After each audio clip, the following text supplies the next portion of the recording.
So, who was the one that came up with the first reference to the Super Troopers concept? And how they expand to the first film? How did you assign the names and role personalities? And who needs the most help with your trooper mustache? Well, there's a lot to chew on there. A question in 10 parts. That's how I get 3 on one. So who needs the most help with the mustache? Right, that's why I definitely did. I mean, it took a long time. But now that I'm old, I think I could grow the mustache. It is a better, cool but- thing, though. The Farva character's mustache. Farva's mustache has evolved over time. It was pretty shitty in Super Troopers 1. Sure. Like a 12 hair hole mustache. Right. No, I think it's with old age. It's his nose hairs. Yeah. Yeah. Testosterone. Testosterone built up. Some tee shots? It's much fuller than it was. I know. But the first person to make reference to Super Troopers, I had never heard the expression, and it was your mom. Yeah, right. that's what she called state troopers. Yeah, she called them super awesome. Troopers. Yeah. Snidely. Yeah. Oh, watch out for the Super Troopers! Here they come. Yeah, and it ended up being a great title. Well, how did you expand on it once you got the concept, I guess is the question. The concept of doing a state trooper movie. Yeah. Yeah, I mean, it was started. It was really a series of sketches. Okay. We were like, we'd come up with funny ideas for cops and stuff, and whether it was the fact that we were driving around a lot and getting pulled over, and it's the phenomenon of the cop coming up to the car, and your bravado immediately goes away, and you're like scared, and the cop has so much power over you. Yeah. Like, what if he was funny?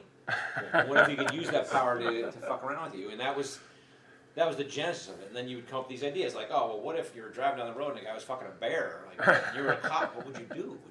And we started putting these things together. Yeah.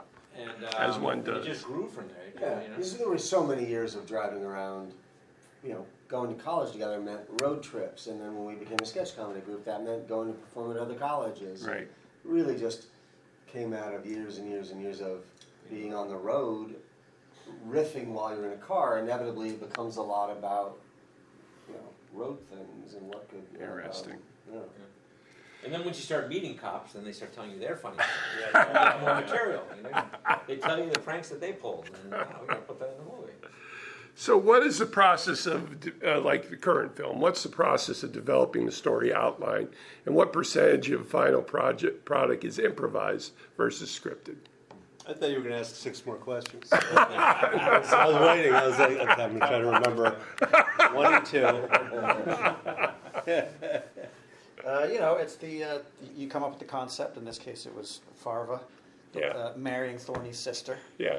And first nugget, right? Yeah, and then you start to throw out ideas about how horrible that would be for Thorny, and then now it's going to be an Indian wedding, and you get a bachelor party, and you get a clothing store. Yeah, and it was so fertile that this was going to be the B story, and then the more we kept working on the script, it was like we just kept having great, funny ideas about the wedding and the interpersonal dynamics that would cause. Yeah.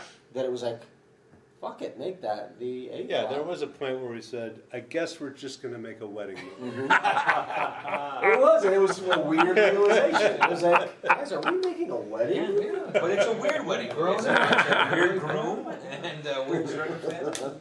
but it's fun because it means it's a Bollywood wedding. Farva's got to do the dance sequence. He's got to come in on an You elephant. open it beautifully. Yeah. One of my favorite jokes is, though, you cut to his family and there's nobody there. On his side of the aisle. So it's really just half the side. Yeah. Which is good, because can you imagine how unwieldy it would have been if you had Farva's family? We went down that road. If you remember, we had like his old high school friend at the bachelor party with us, and there was all kinds of stuff. Because this was already more like speaking roles than any other Right. movie, more characters, and that's, from a production standpoint, it's just it's a. So it's is a your wonderful- script complete, or do you improv bits on set? when you brought it up, I was going to ask you guys what you think that percentage is in the final. In the final thing? Yeah, improv. It's definitely grown over the years. I mean, is it? But I think Probably we under 7%, probably. I mean, Under 7% Under improv? 7. I mean, it's 100%. Less than. I think it's like 30%. You do? Yeah. I would have guessed 20. Yeah. We scripted like 20, Okay. 23 drafts of So- 100% scripted. So when the other actors come on, do you encourage them to improv, or you say? I just say, we wrote 32 drafts of this thing, so this line is designed to work. Very good. And so Yeah. you should just record it well twice, and then you can say whatever the hell you want. Right. So before I go on, man, one of the funniest movies I've seen in a long, Oh, long thank you. time. Thank you very much. Hilarious. Thank you. Good. Frickin' hilarious. Thank you very much. So, South Asian comedy is one of the hottest commodities in showbiz right now, with the conundrum of being an Indian American right for laughs. You have two longtime character actors, Iqbar Thiba and Sakina Joffrey, doing some very funny stuff as Thorny's parents. Yeah. What was their casting process, and how did they fit in with the madness? I knew about both of them from outside our group, obviously, but I was, they... The Indian grapevine? We all know each other. Yeah. But Sakina And the is Salam Mafia. an enormous fan of our movies. Oh, okay. And it's, there's probably some part of it is the fact that I'm Indian and I'm in them. But she's like, she said the same thing that Iqbal said, which is like, we don't get to do these kinds of jokes. Right. We don't get to swear. We don't get to be bawdy. We don't get to be a little racist. We don't get to do any of it. We have to be like the honorable, very wise Proper. Indian, right? The peaceful, wise Indian. And there's no gags in that. And Iqbal, when he was in a sex scene, he goes, I just want to say to you that this means a lot to me. That I get to be the guy who gets into this three-way. He goes, that doesn't happen for Indians, as you know. I was like, yeah, bro. It's funny because in our first interview you said, hey, they're only playing, this was 2012, right? And you said, oh, they're only playing doctors and this and that. Yeah. And it's exploded in the last 5 years, Well, Deli boys and... yeah, you and, just ultimately, you have to show that they're just Americans and Sure. people like everybody else. And people go, oh, yeah, I guess they could be the bank robber. I guess they could. Never occurred to me. Indian bank robber. Yeah, you're like, I guess so, right? Brian Cox has a reputation for being a straight shooter and no bullshit guy. Yeah. How does a Shakespearean-trained Brit fit into a Vermont State Trooper role and the Broken Lizard concept? And what does he bring to the table that surprised you guys?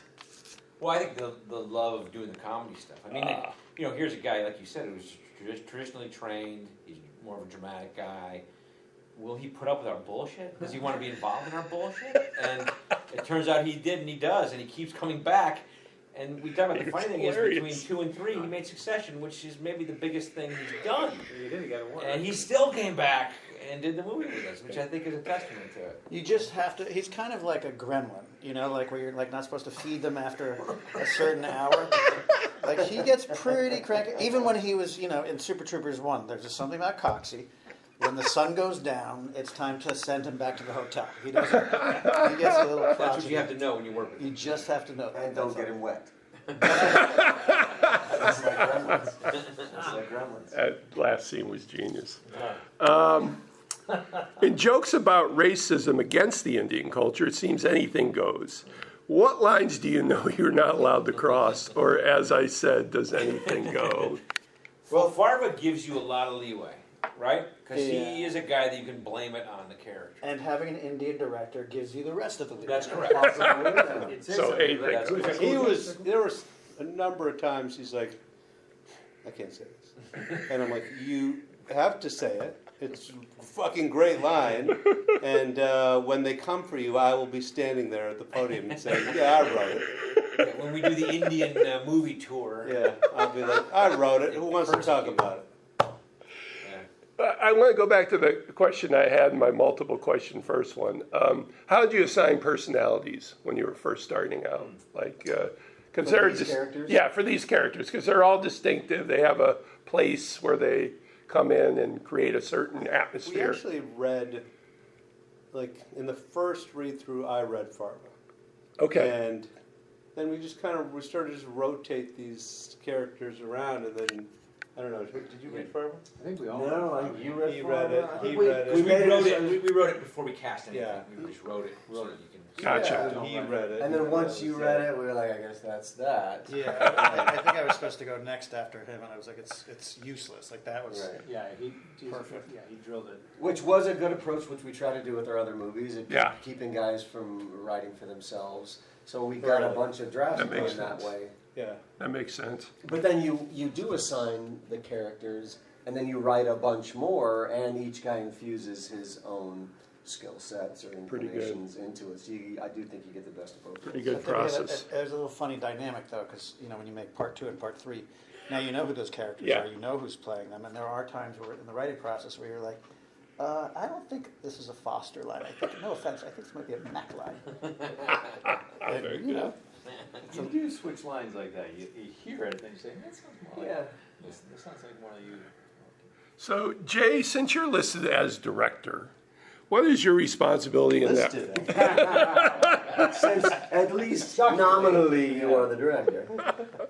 What is your responsibility in that realm to the other troop members? And are there any disputes about direction? And then I have a follow-up.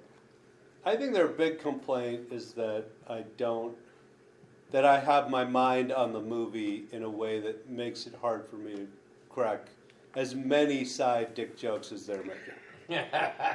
And so I miss out on enormous riffs that have been going on throughout the whole movie. Grab-assing. Yeah. Because I have to do this other stuff. It's Right. true. There's still a lot of great creativity that comes during the horseplay during production, which you're just physically not there for. Right. And then also we can see when the cameras are rolling, when your wheels are turning as a director, and you have to snap him out of it. Yeah, that's weird. That's wild. Not ideal. And so that's, I think, why you've enjoyed the couple projects. Two more. well, but that's He's directing. that's the hardest thing is like acting and directing at the same Oh, time. yeah. It's hard. And you have a funny quote about that.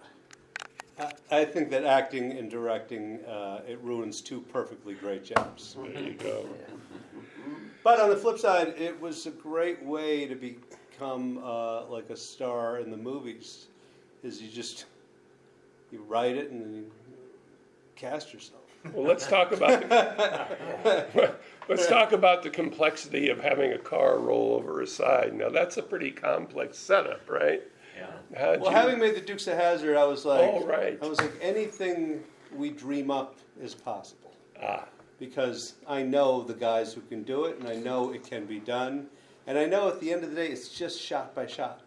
So if you interesting. get 6 seconds of this shot, and 12 seconds of this shot, Right. 3 seconds of this shot, it'll all lock together. Are you listed as the director on that movie? Yeah, He is listed as the director. Yes, he is. Title, Listed as the director on that film. Let's go back to Colgate University in the first show. Okay. Did you guys feel the chemistry back then and going on with the subsequent early stuff, or was it the New York City years that solidified the troop in this direction? That first show, the Charred Goose Week was the name of our group. And Right. There were probably like 15 of us in the group at that time. Oh, And we did the show probably for like 30 or 40 people. But it got really well reviewed the next day. And then on the second night, I think we were basically sold out. ah, And then the third night, like they brought in extra seats. And the fourth night, they were turning people away. And we did realize that we had a You had really some. good But I don't chemistry. think we thought then that we'd spend the rest of our lives. That was like a college thing we were doing, probably when we got to New York, it became more of like, oh, maybe this is a career that will go on. But like even then, I mean.